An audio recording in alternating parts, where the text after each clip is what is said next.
Ladies and gentlemen, welcome back to Royal Instinct. Today we are going to watch a video by Professor Jiang predicting the AI future, the AI gods that will be taking over the globe.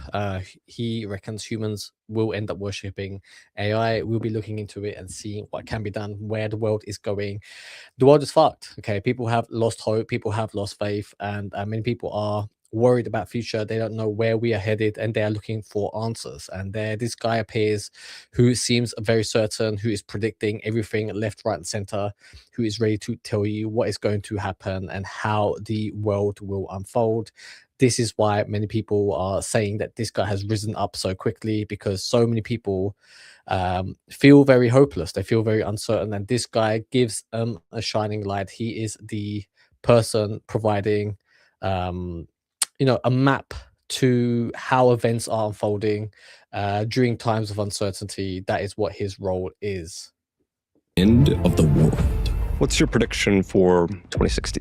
I think by 2060, we will have reached this fork in the road where you do have communities that are AI controlled. Everyone is perfectly happy being a microchip, perfectly happy being a slave to the system. And you have Yeah, I mean, it appears that many people are, whether they want to fight against it, whether they want to stop this from happening, in the end, because the oncoming change is kind of unfolding very slowly. I mean, the progress is happening in real time, very slowly, but we kind of are aware of it, that this is going to be happening in the future, that this is going to be going on.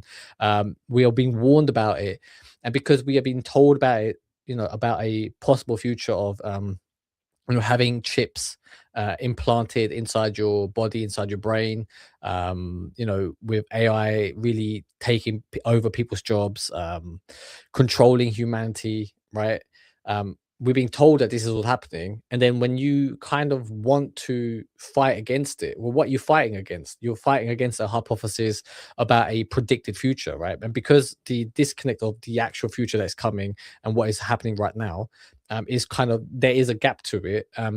There's nothing for you to fight, and what happens is, over time, more and more technology, as technology advances, AI slowly creeps in from the back end into your daily lives, right? So now, I mean, if you own any of the latest smartphones, it has AI capabilities already in it. Okay, and when you're already experiencing and getting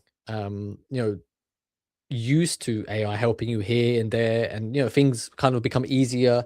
um it makes your daily tasks easier. You kind of get used to it, and then you're like, oh, okay, AI is not that bad. And then with each incremental advancement, it gets ingrained more and more into your life, and to the point of where, overnight, one day you realize is, oh, actually, I'm totally dependent on this technology. And more and more people are outsourcing their thinking, their decision making to AI, to the point of where AI is becoming integral into people's lives. So these things can happen very quickly. other communities who are trying to. A son of Chinese immigrants in Toronto, he grew up poor, invisible, and obsessed with how power actually works. Who do you think is Satoshi Nakamoto? They say that it translates into central intelligence. And when you do game theory analysis, you look at all possibilities, you end up with a deep state. You end up with a CIA. Now a high school history teacher in China, he's predicted Trump winning the election, America's invasion of Venezuela, and recently, the war between Iran. By the way, this guy's a high school teacher, right? He's not an actual professor at university. He calls himself Professor Zhang. He doesn't have the right credentials to call himself a professor. Okay, that's something, a nickname that he coined himself, because here in the West, when you hear professor, you think of, oh, this must be a university lecturer, but this guy is just a high school teacher. And maybe in China, the rules are different, where you call your teacher a professor. However, this guy has named himself and giving himself that title by himself. In the US. What can I do that makes me so distinct that I might be popular on social media? And my solution was, I'm going to make some stupid predictions, and if they aren't correct, I'm going to be a laughing stock for the rest of my life. So, I mean, he's kind of giving away the secret sauce, right? He's already said, how did this guy become so popular? It's like he he kind of predicted what was most likely to happen anyway, right? I mean, at the time, it seemed like Trump was going to win the election anyway, because Biden was such a disaster. So this guy comes along and be like, "Oh, I think Trump's going to win."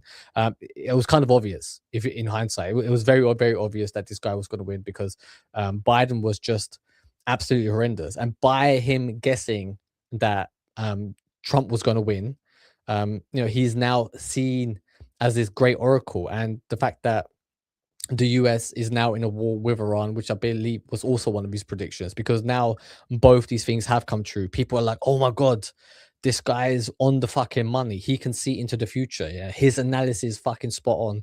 And in reality, he literally just said, "I'm going to make really outrageous and stupid predictions, and if they come true, I will look like smart as fuck." Okay, so don't buy into the fact that this guy is some type of oracle. This guy's literally just he's saying the most random, salacious things online in order for him to get clicks and views.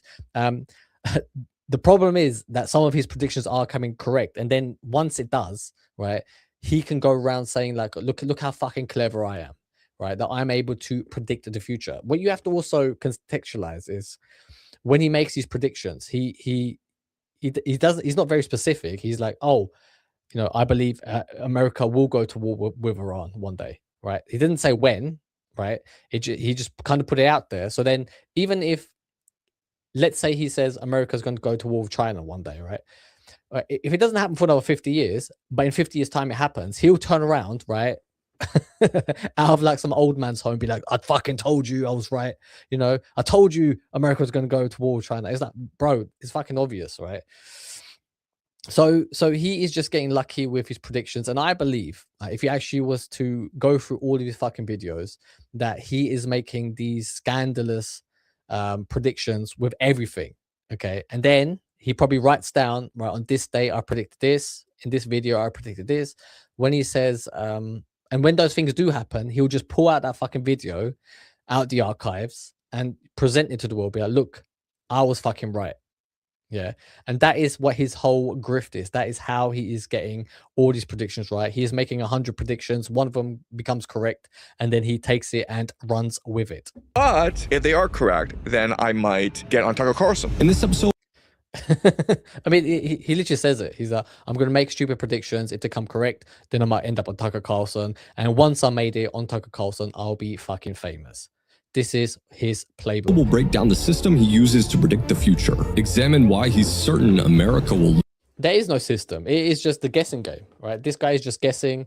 I think I was even gonna put the thumbnail for this YouTube video as guessing game, but I thought AI gods just sounded much better, because he does later on speak about how AI technology will replace that science will be used as a religion. Lose the war in Iran and question if he is a crazy conspiracy theorist or the only person willing to say the truth about what's coming next. I mean, he's not saying anything that anybody else doesn't say on the fucking internet, right? Like, really, the internet is just full of conspiracy theories. You can kind of amalgamate them together and start shouting at, speaking them out, and some of them will come true. I mean, many of the conspiracy theories that were conspiracy theories about 5 years ago have all kind of, come to light. They all kind of became true. Like, Alex Jones was for many years condemned about secret societies, about global elites sacrificing children, drinking the blood of children, human trafficking rings, that a small amount of world leaders, world powers, power brokers consolidate power and try to keep it amongst themselves. And then you need to just only look at the Jeffrey Epstein scandal. You only need to look at the World Economic Forum and the plan that it has to govern the world, okay, all over the world, and under one a one world government, right? What is the World Economic Forum for? Okay, who elected these people to run it? Okay, this is a shady organization who has influence and networked with and grown its network to spread all out through all governments around the world, most governments, world leaders, CEOs, right, billionaires, millionaires, tech oligarchs, right? Tech entrepreneurs, they're all part of this one little organization where they are, dictating global policy, where the world should go, what should happen in the world. And, nobody elected these people, right? And if you look into what the Agenda 2030 is, right? If you look into CBDCs, if you look into 15-minute cities, okay, if you look into how they want to, control what you eat, measure your carbon footprint, right? Where you go, where you travel to, right? These are all methods and ways for these people in power to control you, to manipulate you. They want to manipulate you. They want you weak. They want to control what you are watching online. They're feeding you shit via algorithms, social media algorithms. And they want to keep you in a state of kind of fear, isolation. They want to keep you, in a weak state, because the weaker you are, the easier you are to control. Professor Zhang, are you a spy? Professor Zhang, welcome to the Jack Neal podcast. Thanks, Jack. So by 2045, And also, this guy who is interviewing him, Jack Neal, like, where the fuck did he come from? Even the way that he presents, okay, he seems like this very androgynous guy. Like, do you know what I mean? Like, he seems so like he grew up in like drama school, and he performs this character, this very dry character of somebody who he smells, he looks like a industry plant. Like, do you know what I mean? Like he has connections. He's allegedly paid for interviews with Andrew Tate, which kind of blew up his channel. And then ever since then, he gets these very high profile, internet personalities to come on his channel. And it appears that this is time to, through him, like whatever's trending on the internet, he kind of gets it onto his show, which then broadens their appeal and kind of legitimizes it, right? But he seems like to me, he just came out of nowhere, right? He seems like an industry plant. And Hollywood and the CIA, they have a very long-standing history together, okay? And even if you look at the one of the biggest talent agencies in America, in Hollywood, I think it's called the CAA, right? They have offices, at the bottom of this massive building. That the first 10 floors is the CAA, right? Which is this talent agency, American talent agency. If you want to make it in Hollywood, you kind of got to be signed with this agency, right? And then the 10 floors above it, it's all CIA, right? So you have the CIA and this American talent agency in the same fucking building. Like, do you not think that is just by design? That people, at the top 10 floors of the CIA just pop down there one day and be like, look, this year we're pushing these agendas. Okay, we need to make sure that people are aware of these things are going to happen. We need movies made like this. We need you to cast these types of people to push certain messages. And this is the script for the year, right? This is all happening under one roof, one building. Okay, and to me, is that a coincidence? Like, couldn't the CIA fucking get their own building, or did this agency had to be in the same fucking building as CIA? To me, it's very convenient. To me, it looks like it is by design. and this is where it gets interesting. What do you think happens in 2045? Why does he need a placard for that? Yeah. Why does he have to pull out like he's about to show him some fucking key piece of evidence? It's like, it just says 2045. Could you not fucking remember that number? This is what I mean. The people in charge of the podcast, the people in charge of bringing you, curate information are fucking retards. He couldn't even remember the year 2045. 4 numbers. You couldn't fucking remember that? Complete chaos. Complete chaos, right? I mean, if you was to ask anybody what's going to happen in 2045, right? Like, chaos is very likely, because look how much chaos we've had increasing every year since 2008, right? The chaos around the world is increasing, right? More and more. The way information flows, news, right, flows throughout the world is happening quicker and quicker. And the speed of which, you're finding out what's going on in the Middle East, what is happening in in Ukraine and Russia, for example, right? like as soon as it happens, you see a fucking Twitter account, publish a video about it. Then you have like another fucking 5 Twitter accounts sending you fake news. No one knows what's going on, but you're up to date with everything, fake or real.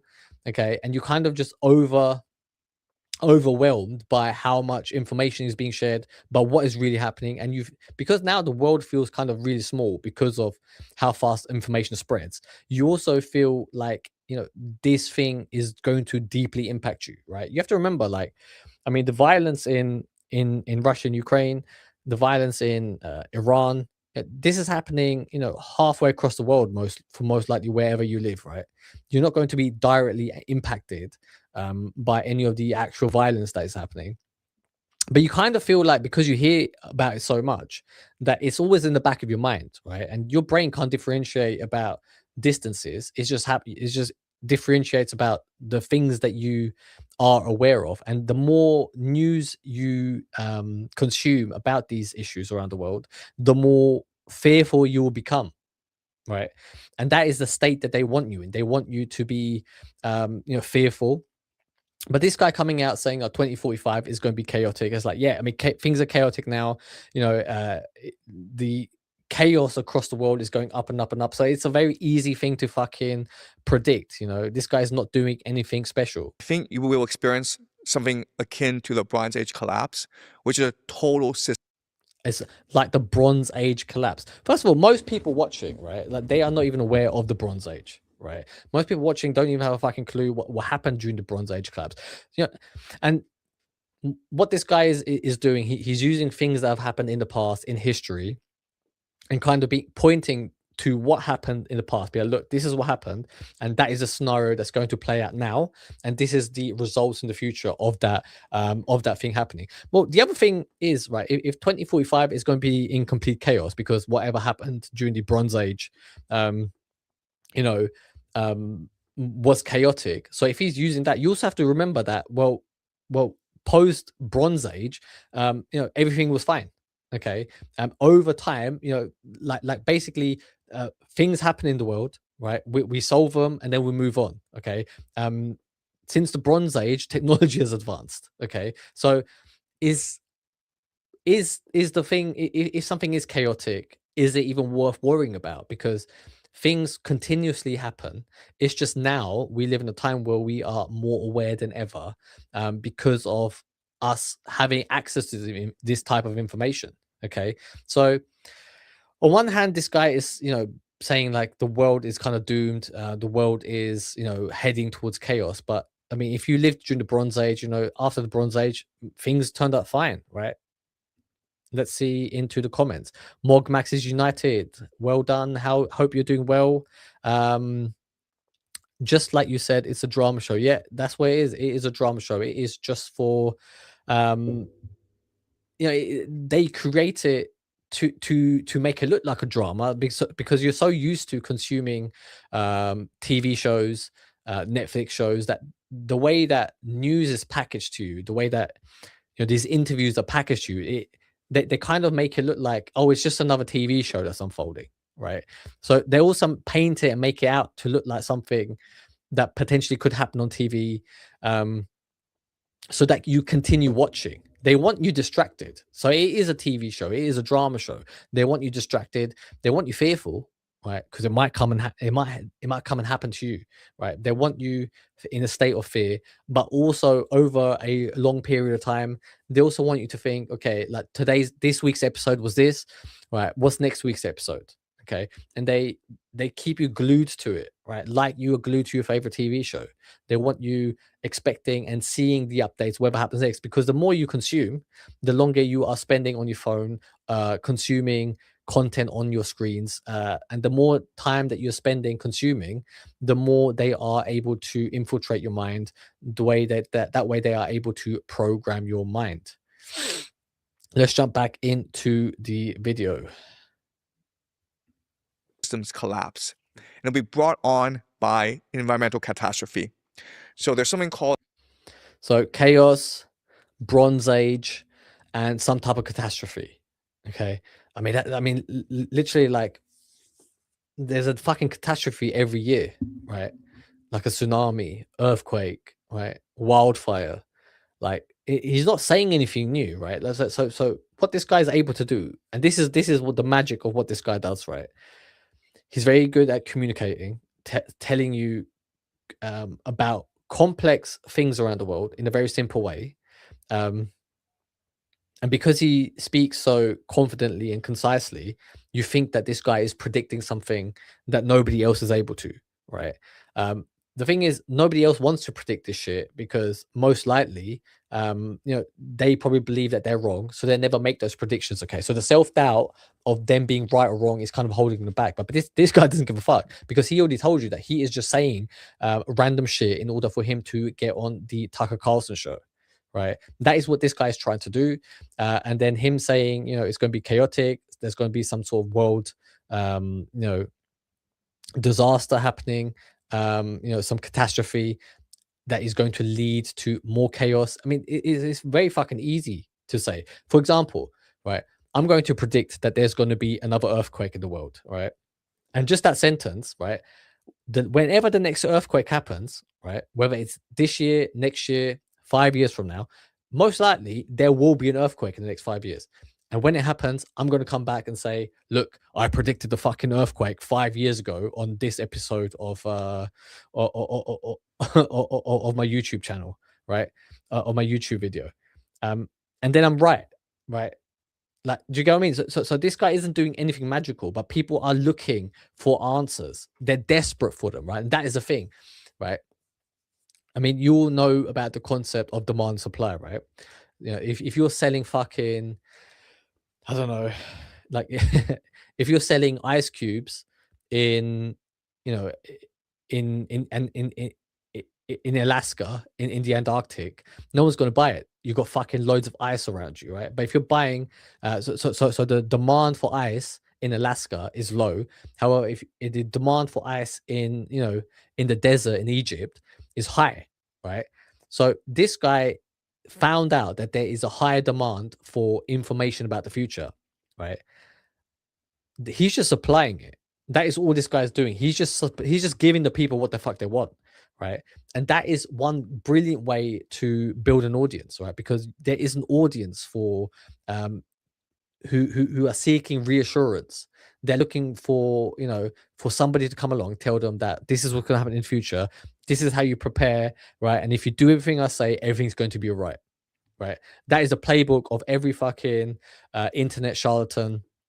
Andrew Tate, he says the same shit. Clavicula says, right, the world is, you need to look good, right? Or otherwise you'll get left behind, right? And therefore buy my fucking course, to Looks Max.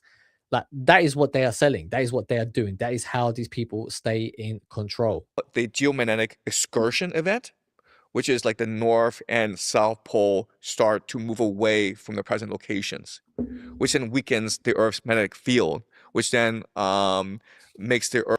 I mean, he is throwing just random bits of science and history together, hodgepodging it and making it sound like he is, has this deep inside hidden knowledge. So first of all, he went, okay, I studied the Bronze Age. And what I found out from studying the Bronze Age, that that we are headed towards a phase of in the next couple of years, there's going to be a lot of chaos, and there's going to be a natural disaster, some type of catastrophe, right? And also because the North Pole and the South Pole are going to shift, and turn upside down, that is going to weaken the magnetic field all around the world. Like, me saying this bullshit, like, it sounds very smart, right? And because most people don't know basic history, they don't know basic science, basic physics, and they can't be bothered to verify any of this, they kind of start believing it, right? And it's very easy. And because he's very good, he's a great storyteller, great communicator. People just like, well, I'm not going to fucking fact check whatever this guy says, but because he sounds kind of interesting, I'm going to listen, and then I'm going to find it very fucking interesting. And then you listen to him and like, oh wow, yeah, that sounds amazing. Yeah, and then you're like, okay, this guy's kind of smart. Let me watch more of his fucking videos.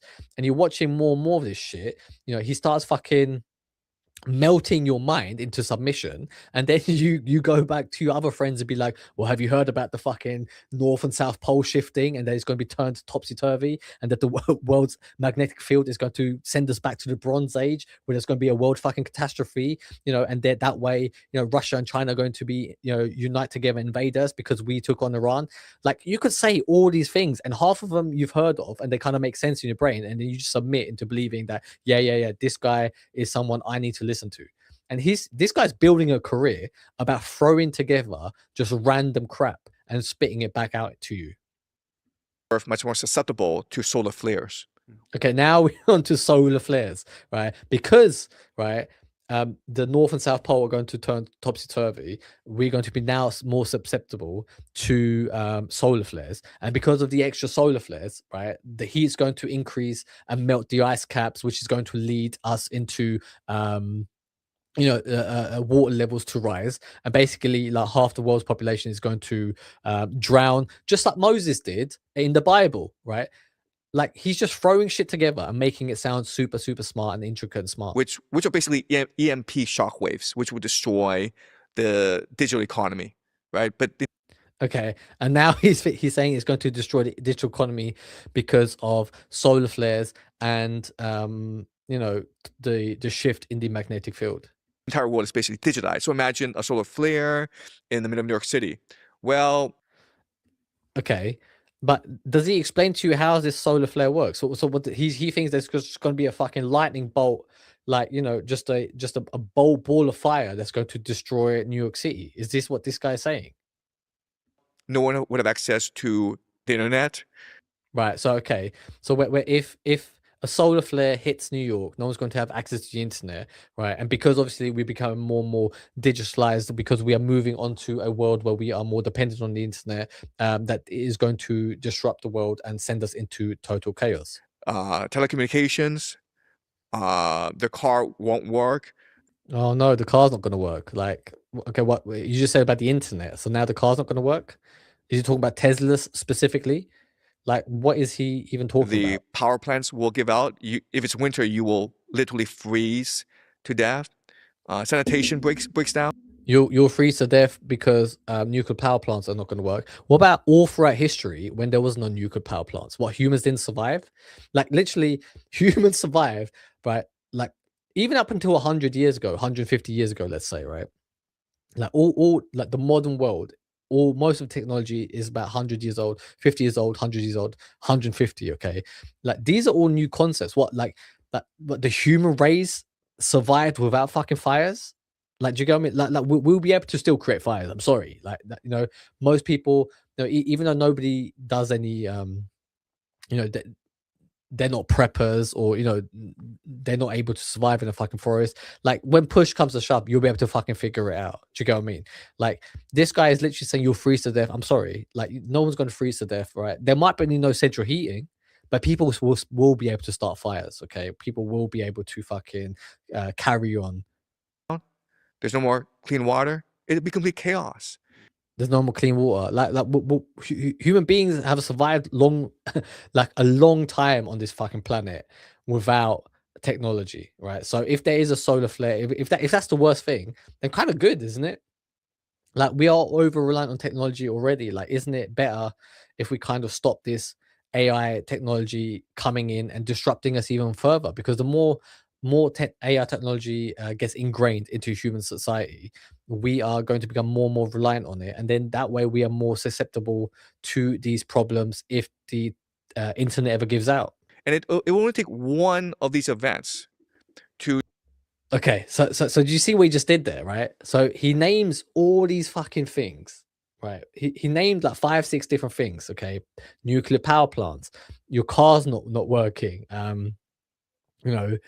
the internet not working, a solar flare hitting New York. He lists all these different things, and then say, but it only take one thing to trigger it. So he's just literally listing off every possible thing that can go wrong, and when it goes wrong, he's correct, because he's the one who predicted it. He's the one who's already mentioned it.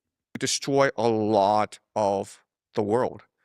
And it will destroy a lot of the world. Okay, like for example, I could say that like there's like a handful of nuclear powers in the world, right? So obviously, you have Russia, you have China, India, Pakistan, you have America, you have North Korea, right? And I'm just mentioning these couple countries, right? Well, if I was to say that one of these countries is going to start a nuclear war, well, I'm going to be right, because if there's a nuclear war, it will usually happen because one country starts a nuclear war, and a country that starts a nuclear war is one already in possession of nuclear weapons, right? So therefore, me making that statement, right, if there was ever for nuclear war to unfold, right, I'll be correct, right? So just because he says something that, if you really break it down, is kind of obvious, right, doesn't make him smart. And the fact that if it was to happen, him to turn around and say, "Look, I told you so," right? That is that is a scam that he's pulling. He's trying to bet, right? And this podcast is like 2 hours long, right? So he's got 2 hours to say, 200 things, right? He could make 100 predictions per hour, right? And then he could tell you 200 things. In the next year, one of those things will happen, and he'll be like, "Look, I told you, I'm correct again, right? Let me now make another 200 predictions." And that is all this guy is doing. This guy's literally talking out of his fucking ass. Because we're so congregated inside cities. Okay, yeah, obviously, okay, we live in an urban environment, but just as many people you have living in cities, many people live in smaller towns outside of cities. Do you get what I mean? That not the whole world isn't fucking stuck in one city, even though the World Economic Forum does want you to live in a 50-minute city, right? So is that a thing? Is it all by design? Is this what the World Economic Forum wants to happen? Okay, so I think there's a real possibility in the next 20 years, there will be a major environmental catastrophe. And it's Yeah, I mean, look, like, let's list the fucking environmental catastrophes, like, just in the last couple of years. So obviously, I remember the wildfires in LA, the wildfires in Hawaii, right? I mean,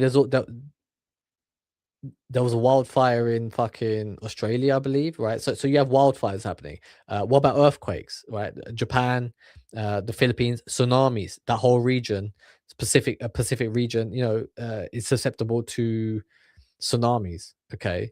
I mean, a volcanic eruption could happen, right? I remember, like, in the last 10 years, 2014, there was a big volcanic eruption. I remember. Um, so so fucking environmental issues are always happening. Okay, like, so him saying this, and I think it might happen. He's not being fucking specific. He's just telling you all the fucking things that could possibly go wrong. possible. It's a perfect storm of catastrophes. Is it a perfect storm? Yeah, I mean, it could happen, but it could also not be a fucking perfect storm, right? So he's just hedging his bets, right? He's saying, like a lot of shit could happen, and when it happens, it could be the perfect storm for really bad shit to happen.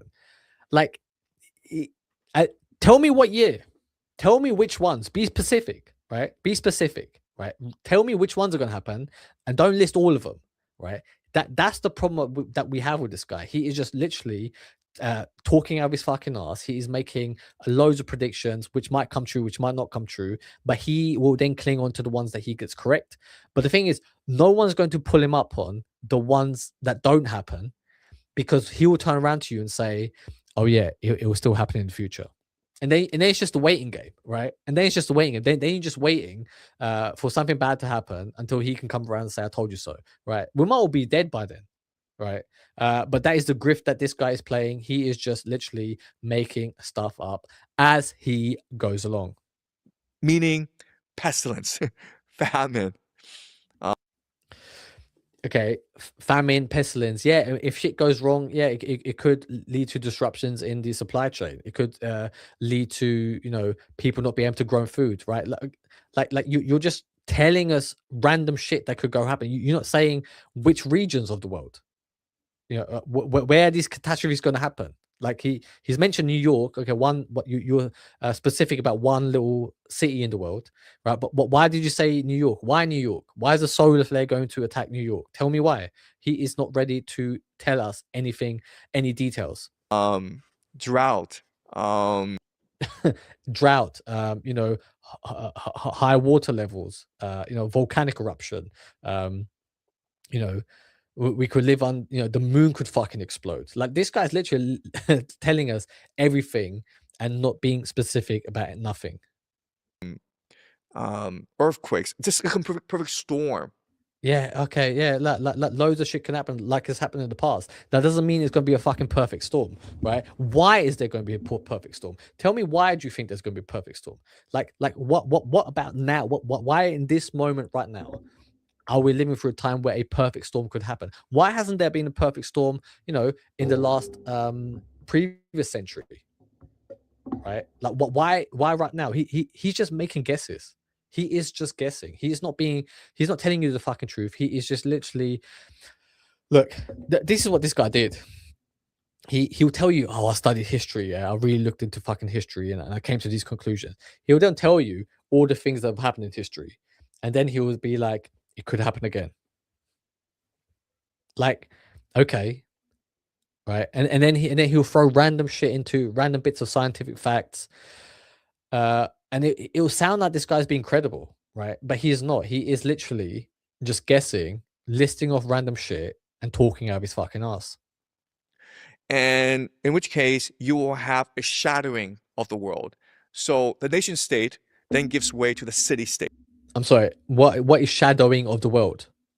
Is he saying that that there's going to be such a big catastrophe that the fucking sun isn't going to shine anymore? That there's going to be a constant shadow over the world? Do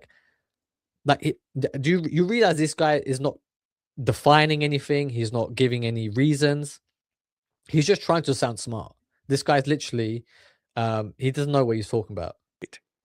And these city states have to fight amongst each other for precious resources, especially. Okay. Which city states, first of all, are going to fight? Are you talking about different countries or cities within a single country? Okay. By the way, fighting for precious resources, that's the history of humanity. It is literally baked into our DNA. It's like, oh, what do humans fight over? Food, food and pussy. Like literally food, pussy, resources, land, right? Why did hunter-gatherers want to keep their land to themselves? Because so they can fucking get more food, so other people don't come and take their food. It's literally the history of the world is about resources. Okay, why did Germany and the UK start World War One over resources?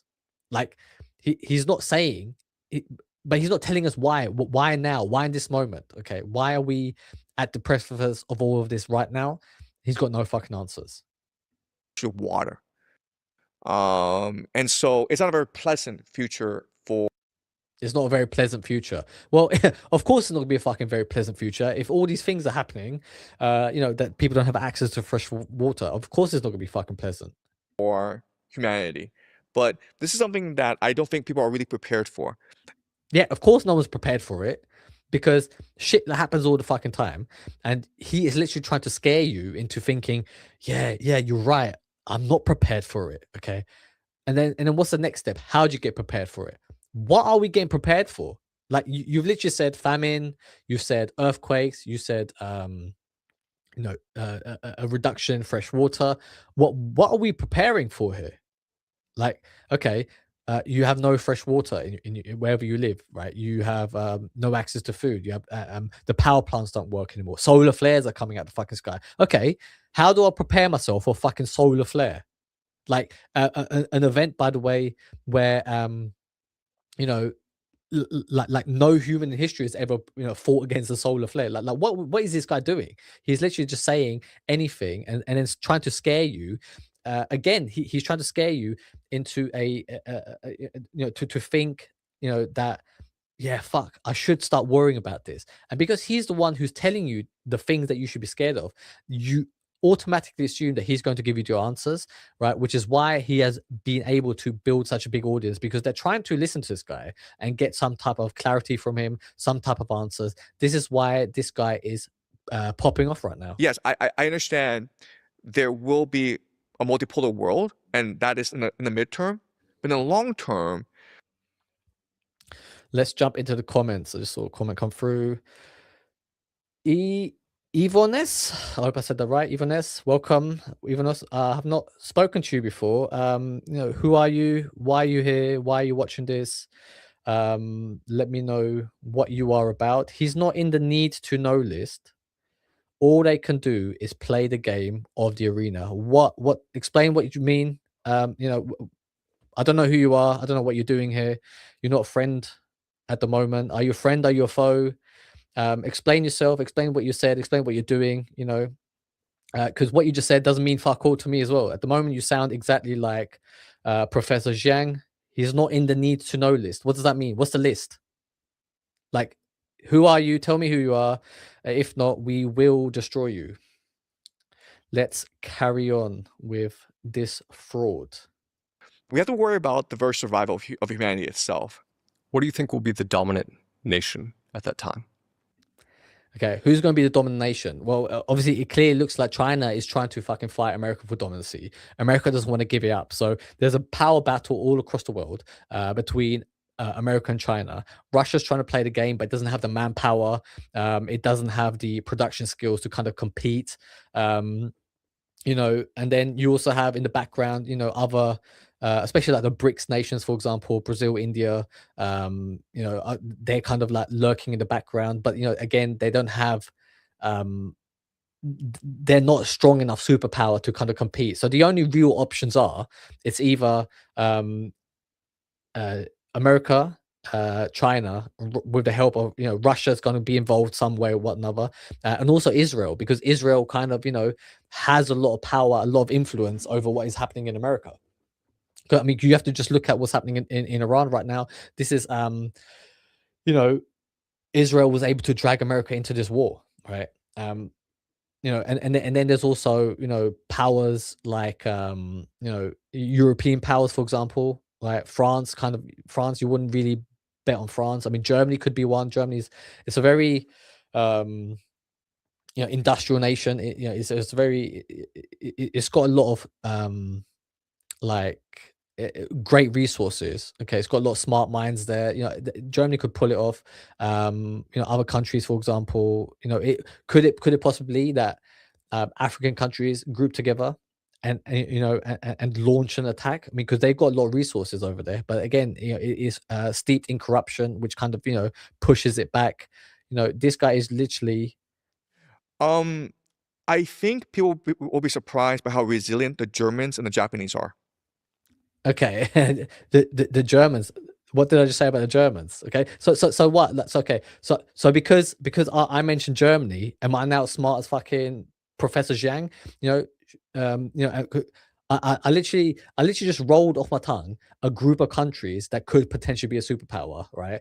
I said China, Russia, America, Israel. I mentioned Germany. I also mentioned India and Brazil, right? So I mentioned just a handful of countries around the world, right? And then in the next sentence, he says one. Okay, I didn't say Japan, right? I didn't think of Japan at the time, but I mentioned Germany and he mentioned Germany, right? So it's not fucking hard to do what this guy's doing, right? All you got to do is have some type of knowledge about what is going on in the world, right? Some type of knowledge about the history of the world, and then you piece it all together, and then throw shit out there, and then you'll be fucking right.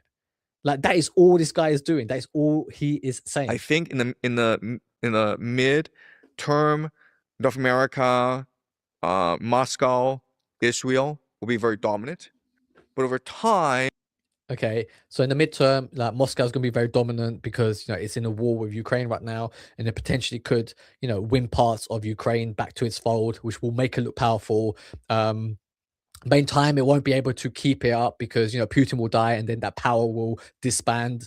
There'll be a power struggle in Russia. And if the wrong sides get, if the wrong Russians get corrupted by China, for example, then China could swing one way. However, if the US and Europe are able to infiltrate Russian politics, then we'll be able to win it to our side, which will be a great advantage for the West. Like what I just said, I just literally chatted shit off the top of my head, right? But it sounds kind of smart. It sounds like it could fucking happen because that is literally what's going on with the limited amount of information that I have about Russia and its potential power struggle after Putin dies, right? Like you do think that there is going to be a civil war in Russia over who takes power, and one side is going to be supported by by the West, and another side is going to be supported by China. right? And that is going to cause a civil war in Russia, and that there is going to be a power struggle, and it could even be that Russia gets divided to a Russia supported by the Western powers and a Russia supported by China, right? So that half of China, Russia gets divided into West Russia and East Russia, and that will be like another nuclear civil tension, like we see in North and South Korea. I think people will be surprised by the resurgence of the Germans and the Japanese. The Germans are headed towards military. There's not going to be no resurgence by the Japanese, by the way, right? The Japanese is a failing, failing demographic, right? So, the reason why Japan was able to stay so strong, because it had a very homogenous identity. Okay, like the Japanese identity is very, it was a very strong, and it didn't look, it was kind of closed off from the rest of the world, right? To foreigners. Okay, and what made it strong, it was Japan was made for Japanese people, run by Japanese people, right? So now you have a falling population. Okay, you have a demographic crisis in Japan, right? A fertility crisis. People aren't having enough children in Japan. Okay, and they are importing foreigners and migrants to Japan to work, because they need them for work, right? But then if you introduce them into to be part of the Japanese workforce, okay, and then if you have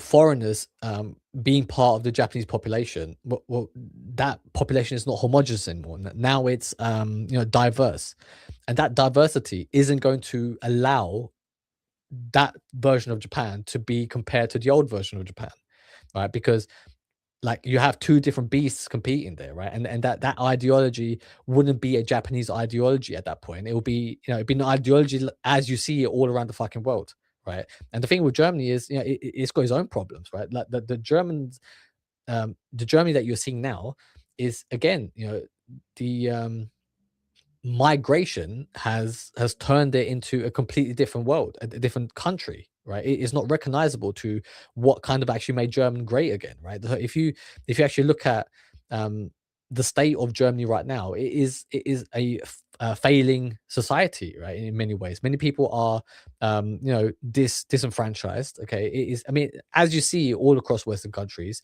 it's got its own problems, and it's not in a state to come in to be a superpower on the global stage at this point, right? Because again, to be this is why China could win. This is why Russia is in a strong position, because these are two nations who have a very strong, a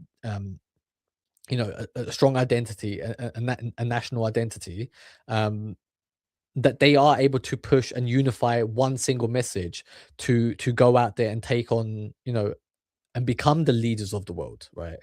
Everywhere else, I mean, America is in a civil war with itself between, red states and blue states, right? Republicans and Democrats, which is causing, America to be weak at this point. Okay, it is perceived as weak internally, right? At the moment, because they have a strong leader like Donald Trump on the world stage, who's able to be decisive. But you also saw that during a period where you had a weak leader like Biden, that America found itself in absolute chaos. Okay, and having Biden, someone of his ilk in power, really puts America in a disadvantage.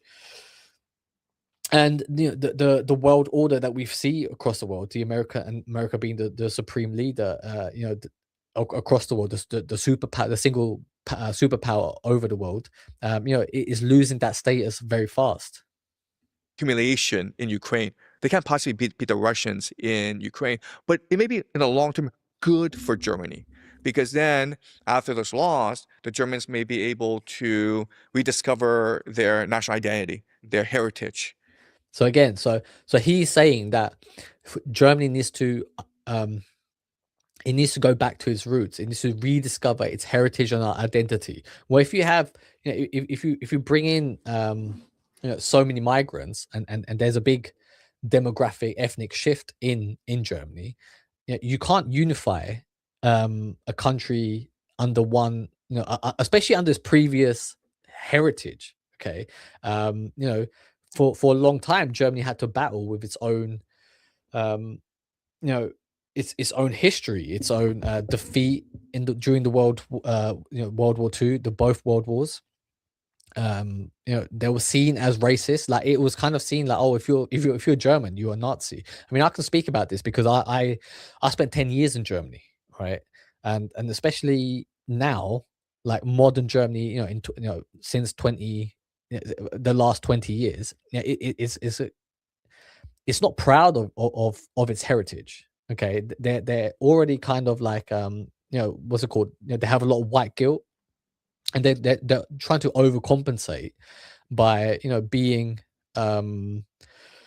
kind of like now being like, okay, like we used to be racist, but now we're very tolerant of everybody. Okay, now we're very loving, and everybody can come here and do as they fucking want, which is kind of leading to the demise of Germany, right? And he's then predicting that somehow Germany's going to rediscover it. Okay, that they're going to go back to being fucking Nazis. Like what are we rediscovering at this point? Right. So again, he's saying shit, right? But he's not explaining how, like what's going to happen for Germany to rediscover its heritage and history. Like what are those events, right? And if he was to tell me it's going to happen, this is going to happen, I'll be like, yeah, fair enough. Okay, I'll see your logic. But he's not. He's literally just throwing shit out there.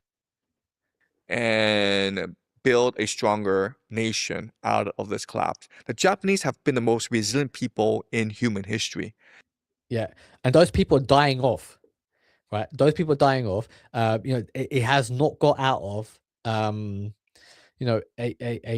it's been a stagnant economy since the 90s. Okay, it's never economically has never recovered. Okay, many Japanese people are struggling. Many Japanese people are they're checking out society. Right, Japan is I think I've done videos on South Korea and China and the rap people. Japan's going through its own version of that. Japanese people are not dating. They're not having children. They're not at a replacement rate. Okay, many Japanese women don't want to date Japanese men, right? Because they see them as part of the Japanese patriarchy. Okay, and they want to kind of fight back against it. So they're choosing not to, right? And many Japanese men are retreating into video games. They're not being part of society. They're not, and when you have a group of young men like that, they're literally just wasting away. Okay, so where is this resurgence going to come from, right? It's very easy for him to say, yeah, Japan's going to, because historically it was such a strong country that it's going to happen again. I don't see it, right? The Roman Empire was a fucking strong empire. Like, what are we going to see a resurgence of the Romans? Are we going to see a resurgence of the Greeks, right? Are we going to see the Ottoman Empire come back? Like, are we going to see the British Empire come back? Like where he picks and chooses his little bits of tidbits from history, right?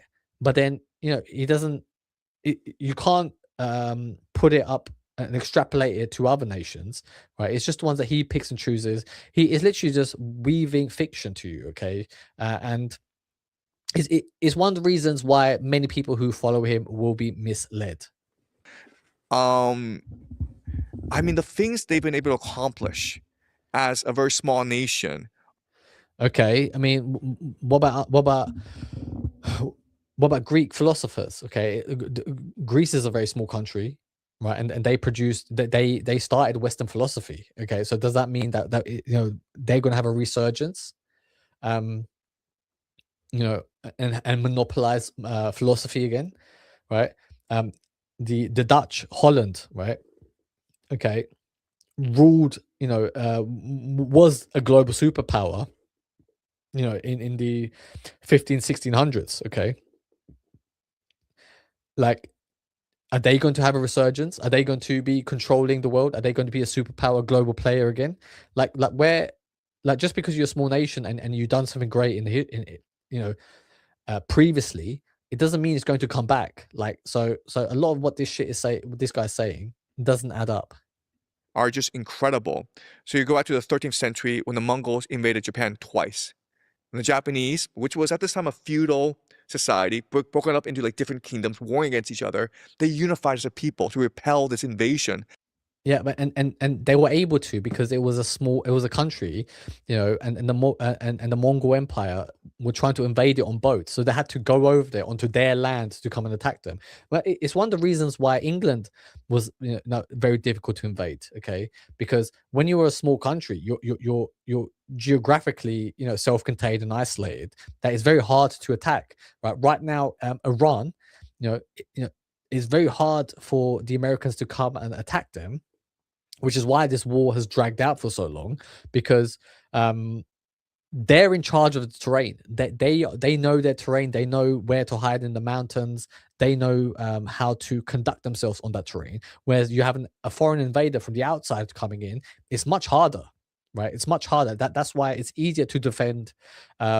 If you have the capabilities and the shields, like a mountainous area, or if you are an island surrounded by water, it's easier to defend that than if you are somebody like when China got invaded by the Mongols, right? That's easier because it's flat land. They can come and attack you from several locations, right? That they can just move their armies easier. Whereas with ships, you have to take your army on ships across the water outside their land, then go onto small boats, take the boats onto land, right?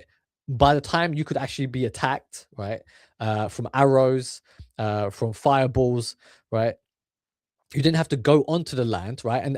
So you already exerted a lot of energy, right, by rowing, by taking all your fucking gear on these boats onto the shore, and then you have to now fight a battle. You already expended half your fucking energy at that point, right? So he's saying like, yeah, man, like the Japanese are so fucking cool for being able to wade off the Mongols, who were a large empire. He's saying that, oh yeah, look what they were able to do. Yeah, but it was easy for them to defend against it, okay, because of the limited technology at the time, because of the fact that they could see the enemy coming at them across the fucking water in boats. From, at that time, the greatest empire in the world. Then you go to the 19th century when China was being carved up by the Western powers. And it seemed as though Japan was going to be carved up as well. But then Japan started something called the Meiji Restoration, and they started to industrialize. And then in like 30, 40 years, they defeated Russia in a war. And that was unimaginable to people at that time.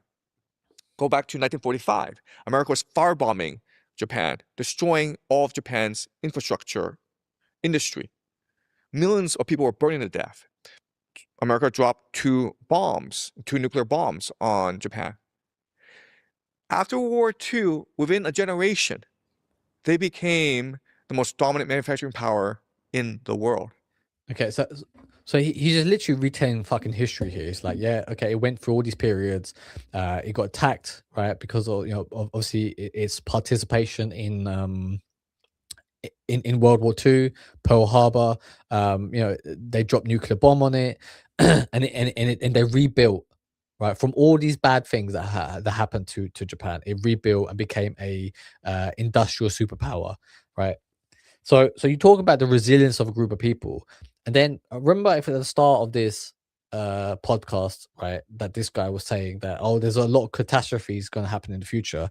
Well, Japan was able to recover from 2 nuclear bombs, from being attacked by the Americans, from being carved up and divided and sanctioned, basically, stripped of their military by Western powers, okay, and then even though it went through all these period of problems, issues that they had to deal with, they still persevered and came out better on the other side and became a manufacturing industrial superpower.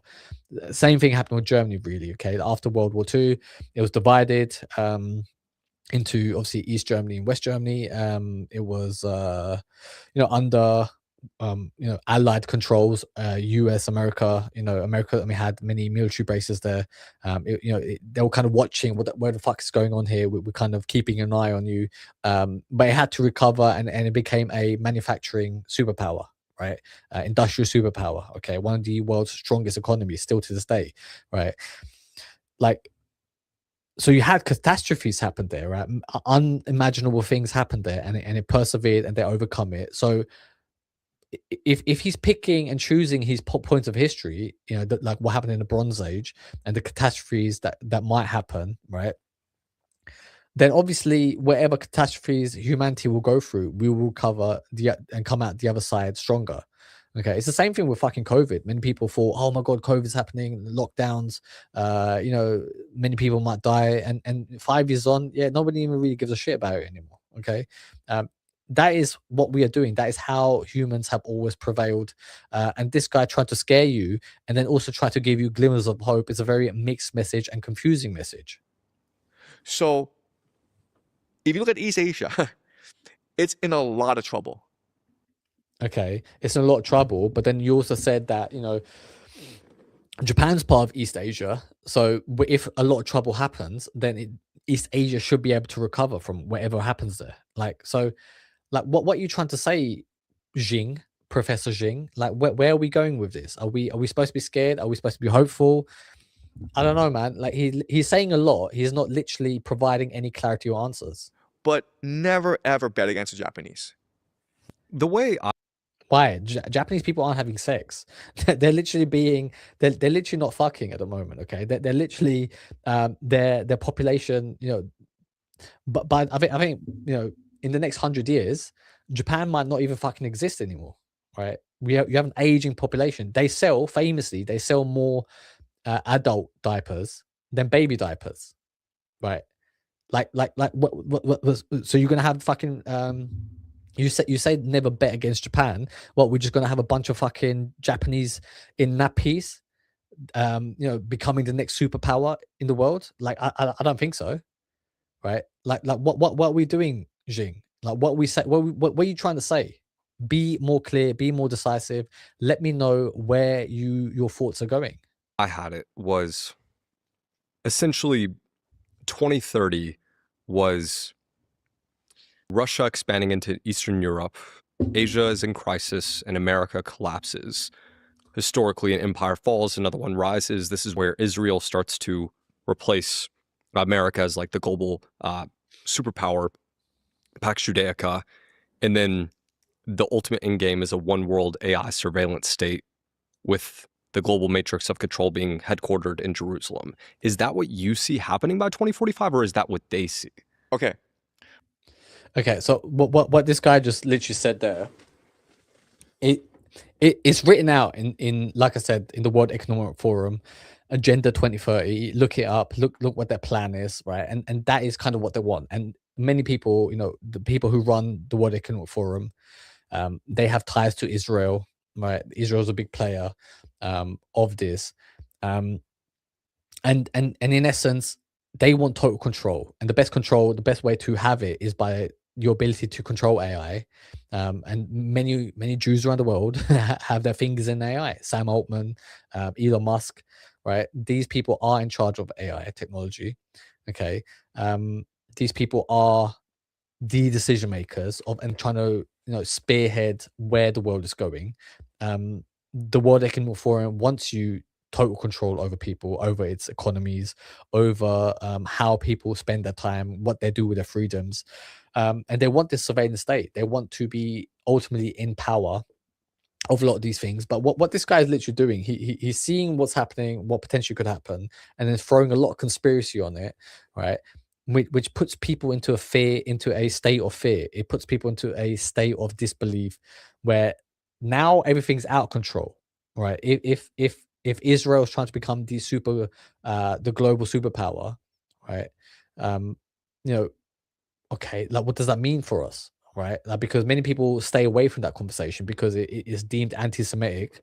Many people are trying to fight off against it because they're seen as a Jew hater. So when you have this guy come along, and kind of just he is with an anti-Semitic conspiracy that he's peddling, right? Many people are kind of afraid and not sure how to deal with something like this, and then they're like, well, I better listen to him and find out more information, because he's the one who seems to have a clear look into the future. This guy's the only one who appears to know what he's talking about, when in essence it's just a big guessing game that he's doing. I mean, I agree with him that there will be a surveillance state, that is what the evil elites want. Okay, but there's no need for you to spend your time in fucking fear. This is why I suggest that you become somebody who is a subject matter expert, somebody who is seen as a point of authority, so that you can create your own system, so that you can be out of fucking harm's way, that you can buy your own private island, start your own kingdom, so that you can take your people, right, alongside the people that you care about, people who follow you, right, and build your own kingdom so that you can protect them. That is what we need to do. That is what we need to create here on this channel. All right. So let's differentiate between Greater Israel Project and Pax Judaica. Okay. So Greater Israel Project is the idea that Israel needs to achieve the promised land, which they believe is what Yahweh promised to their ancestor Abraham. And this promised land, if you look at a map, extends from the Nile in Egypt to the Euphrates in Iraq. It also includes parts of Anatolia, Turkey, as well as parts of Saudi Arabia. And so you can make the argument that what Israel wants to achieve in this war is the Greater Israel Project, meaning I mean, now he's talking about conspiracies linking into, Freemasonry, Illuminati, the Greater Israel Project. That the Rothschilds and that Jewish people are pulling the strings in the background. Is it real? Is it not? Right? You can't question it because you're seen as anti-Semitic if you do. This guy, by kind of voicing it, and he's kind of allowed to as well because he's Chinese, right? Like if a white person, if a Christian person was to say this, it will be seen as anti-Semitic. If a Muslim person was to say it, they'll be like, "Oh, it's because you're anti-Semitic." This guy, because he's Chinese, he's like he can kind of get away with it. So he's more able to speak freely speak his mind and not because he's also he lives in China. He's part of the next global superpower that is probably going to oppose Israel, that he's kind of allowed to say it because he's got the protection of China if shit hits the fan. that it wants to extend this war as much as possible to drag in as many players as possible, including Turkey, including Saudi Arabia. Because if they're destroying this war, then it's just easier for Israel to achieve the Greater Israel Project. Right. And then they want to make Jerusalem the capital of this empire and build the third temple, and this will allow for the Messiah to come. That's how they... Okay, so he's literally saying that the reason why Jews are trying to fight for world supremacy, why they're trying to create the Greater Israel Project, is to bring forth and the second coming of a Messiah, the first coming, to create, to bring forth a promised land. I mean, that is like a massive conspiracy. I mean, I don't know. Is this what Jewish people believe? They don't openly speak about this, but is this what they kind of believe? I mean, I imagine so. I mean, what else? What is the, I mean, Moses promised, the promised land to the Jewish people. He brought them, traveled through the desert and brought them to Jerusalem. Is this why? And is this what the religion is built on? Okay, is that they're trying to build this third temple in order to bring back a Messiah? How these religious Zionists see things unfolding. Pax Judaica is different. Pax Judaica is transnational capital seeing an opportunity in Greater Israel and saying, well, if you guys are going to achieve the Greater Israel Project, we'll come in and finance all this. And we'll help with the building of the AI surveillance state. So there are not that many Jews, so we'll hire mercenaries to be the military for this empire. We'll also bring in millions of Indians, Chinese, Filipinos to work as slaves in this empire. And so now, I mean, he's saying he's going to bring back slavery. I mean, if Israel's trying to become a global superpower, right? I mean, they're not going to be able to bring Chinese slaves, right? Because China's is going to also fight for supremacy and become a superpower, right? Indians, yeah, I guess so. I mean, they're willing to sell their people for pennies. They're willing to send anyone anywhere, right? And they'll breed like rabbits. But yeah, I don't think that they'll do the same for Chinese, and I don't think it'll be safe for Chinese people there. So I doubt it. What he is saying, a lot of it is also, you have to remember that the world is going through a fertility crisis. A lot of, there is going to be a global world population crisis. A lot of these countries aren't able to, have enough babies to produce replacement demographics. Okay. We'll use in the AI surveillance state to keep this system in check, right? So every slave will be given a microchip, and and there's unlimited oil and energy in the Middle East. Yeah, I mean, everyone, you've already got a fucking mobile phone stuck, in your hand all the time anyway. If they sold you that we're going to put a microchip there just so you don't have to fucking hold a phone in your hand, people can be like, yeah, I'm already doing it anyway, so why not? I mean, people would happily take a microchip up their ass if it is sold to them and marketed to them in the correct way. So we're gonna have all these data centers in the Middle East. Okay, that's how they want this world to turn out. Right. Okay. So the distinction is you're saying it's kind of AI and tech versus traditional finance, but people have to understand that AI was a project of people on the transnational capital side originally. Right. Okay. So the distinctions aren't as clear as I make them out to be. Yeah, they're not clear because you're not fucking making anything clear on purpose. He is deliberately trying to be vague, right? So he could always be right, because as more information comes to light, he can then be like, oh, actually, yeah, I forgot to mention it here, and he can insert it. It's like, imagine, like, I don't know if you've seen a film, like a massive film, like, let's say Harry Potter, right? Harry Potter's like eight movies, I believe, 7, 8 movies. Okay. And if I was to tell you all 8 stories, right, into one big story, and explain to you each story, all of them in one go, right, I would miss so many pieces within the plot. Okay, because I'm missing so much information, right? Later on, I can add more and be like, oh, do you remember when I said this? Well, this also happens, and I can insert that information into you, right? So it leaves the door wide open for him to always be right, because he could insert new pieces of information here and be like, well, this is why I'm right because of this.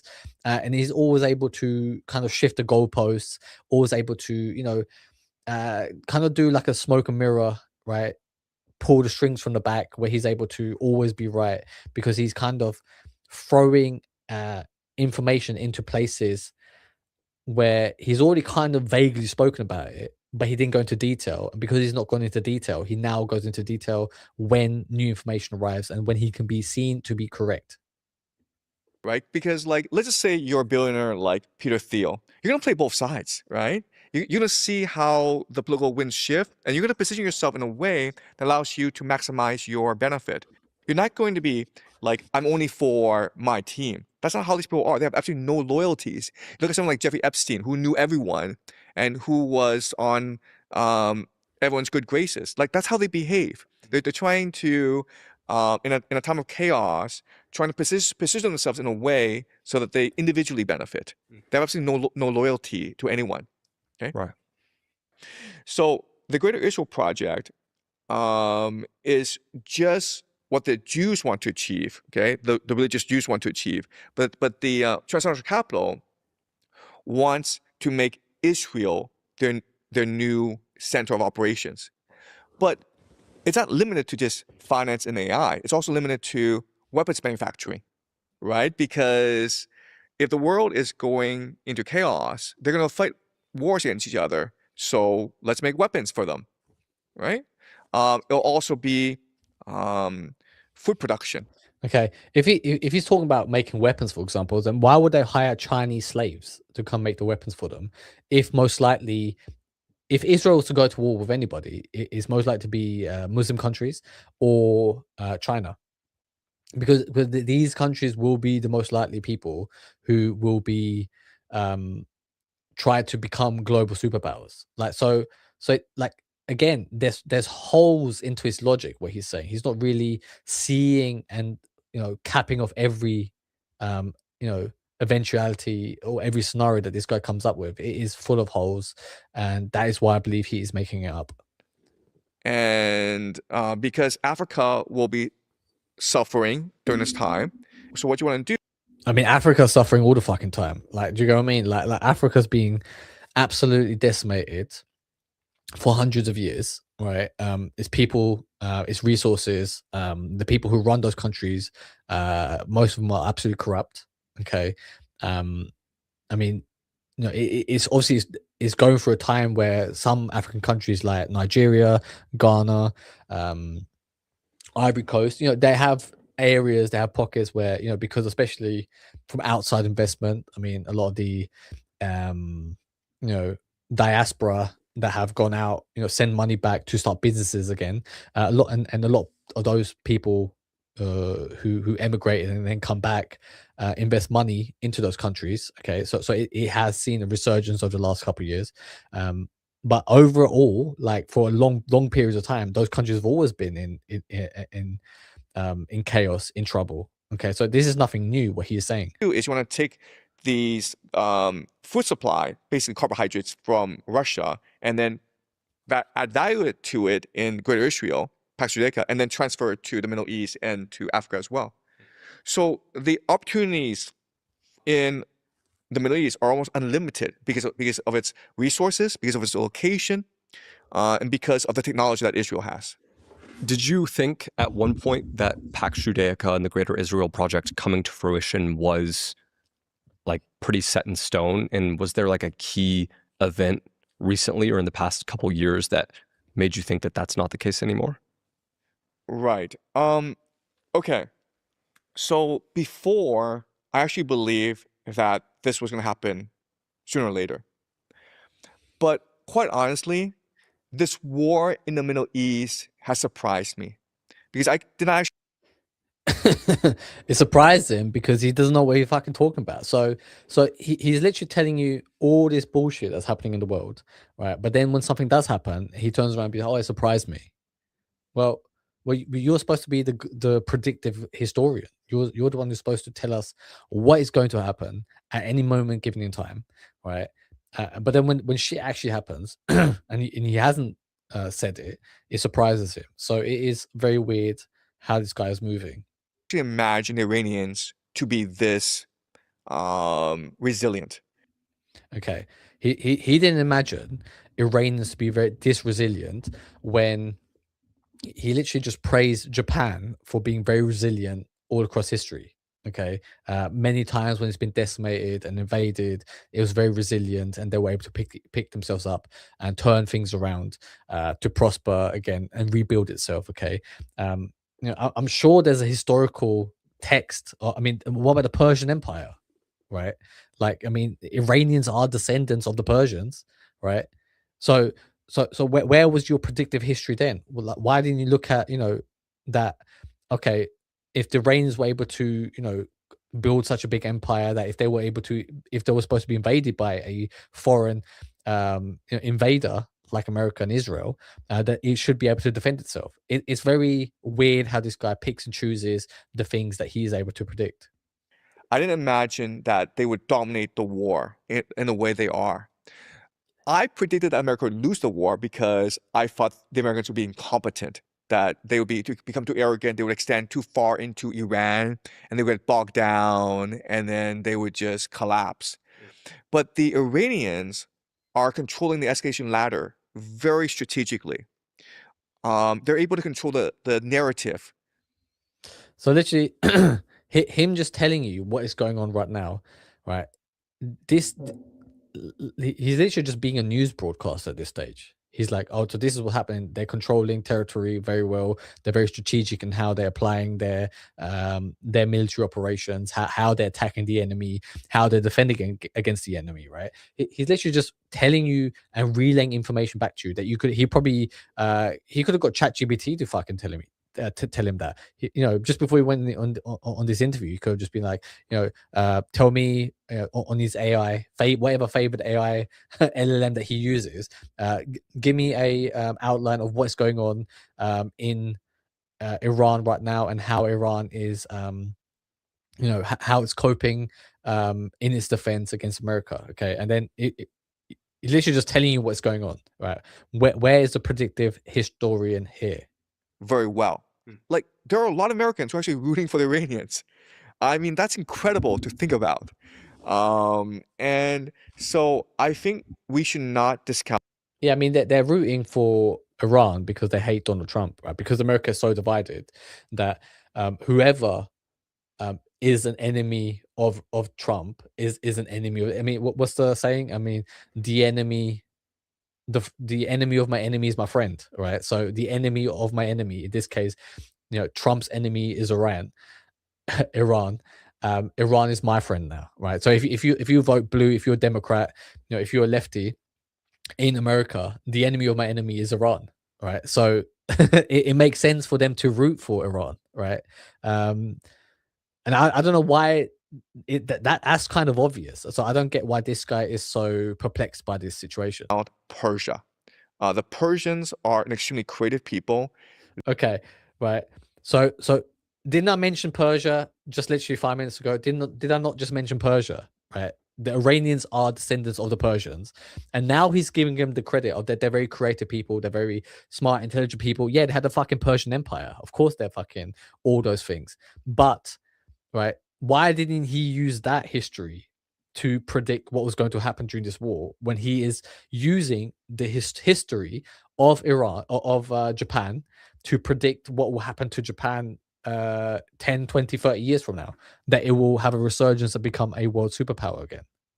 They have been around for at least 3,000 years. Yeah, okay, but then why didn't you study that history, right? Because he is picking and choosing what is going on, because he is just making it up as he is going along, okay? This is why this guy is talking absolute nonsense. And they claim a legacy that is even richer than the Jewish legacy. So how Iran will develop is something that I think will surprise people. Because I always imagine that this war would devastate Iran. But if Iran is able to stay intact, well, they can be a competitor to Pax Judaica, right? Because Iran also has a lot of resources. It's also in a very central location. Okay, you see what this guy's doing now. You see what he is doing. He's hedging his bets. He literally done a whole spiel, a whole monologue about Israel and the Pax Judaica, right? The Greater Israel Project, okay, and how Israel will become a dominant force in a dominant superpower across the globe. In case it doesn't happen, right, Iran could also be a rival superpower. Like okay, but then also so could Turkey. Turkey could be a rival superpower, right? Saudi Arabia's got the resources. Why can't they, just bring in a bunch of Indians to give them Arabian citizenship, okay, and then fight off the Israeli invasion? Like, there's so many scenarios that we could all sit here and discuss, right? This guy is more creative than G.R.R. Martin, right? He is literally like, he's writing, a whole fucking fantasy novel here, right? The way that this guy's going on. And it will have really good trade relations with both China and Russia. So it actually create a trade bloc in competition with Pax Judaica. Yeah, this is the problem. I believe Professor Jiang is deeply disturbed, man. He is. I think he even mentioned that he has had a nervous breakdown before, that he has suffered from depression. I'm not saying he's not an intelligent man, right? He's obviously clearly studied history. He studied certain aspects of philosophy. He understands geopolitics, right? Which he understands from studying history, okay, and world events. So he's got a good academic background, I guess, right? But just because you got that, and just doesn't mean you're some type of oracle, okay? Just because you've already had 2 world wars, of course the next world war is going to be called World War III. Like, you're just stating the obvious at this point. And I believe that he is a deeply disturbed man, that he is deeply trying to, I don't know what he's trying to gain, fame. I think he's even stated before that he's trying to start his own religion. Is it a need to be surrounded, to be loved by other people? Is he just trying to get a following so that he can start a cult and start having sex with everybody, which is what every fucking cult leader does? Is his grand plan to become the next Jeffrey Epstein? Right? Like I'm just saying out there, right? I'm just doing predictive history here, right? Is it? I mean, you could look at somebody like Professor Jiang, right, who is now saying the craziest shit so he can get onto Tucker Carlson. His fucking words, by the way. This is what this guy said himself. Throwing all this crazy shit out there. So that he can become famous, so that he can start his own cult in an age where we are more, divided than ever before. That people who follow him kind of get this sense of, calm. That they get a sense of direction from him. That he's able to soothe them in a way, by telling them what's going to happen and how to protect themselves against the evil things that will happen in the future. Is his plan to just become a cult leader? And then is his plan to either sleep with all the women, right, and create a massive sex cult, or is he long-term plan for you to join his cult, have children, and then he can groom the children?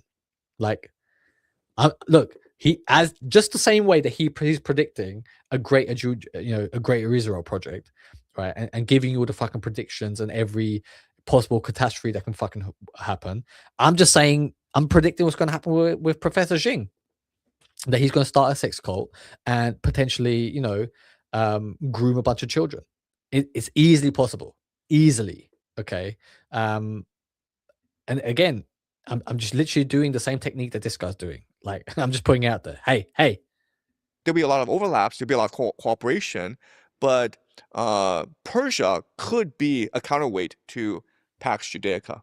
I mean, isn't this like, is he not now covering every fucking basis, right? And how could you have two superpowers like Israel and Pax Judaica, and then have a resurgent Iran, the second coming of the Persian Empire, be a rival to Iran? I mean, they'll be literally on the fucking border to each other all the time.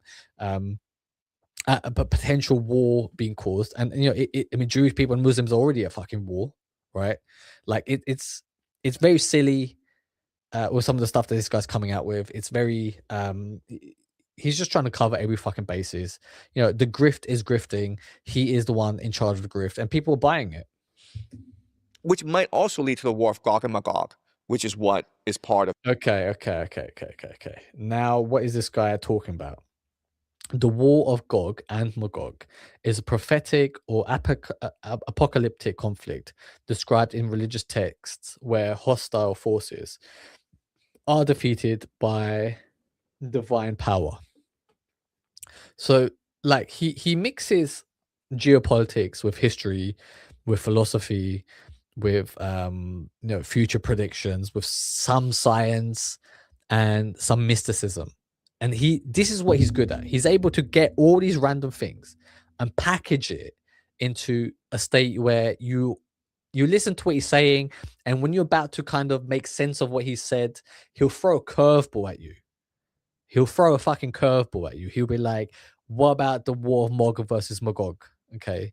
Like I'm sorry. Like, are we now just literally just retelling apocalyptic stories from fucking religious texts?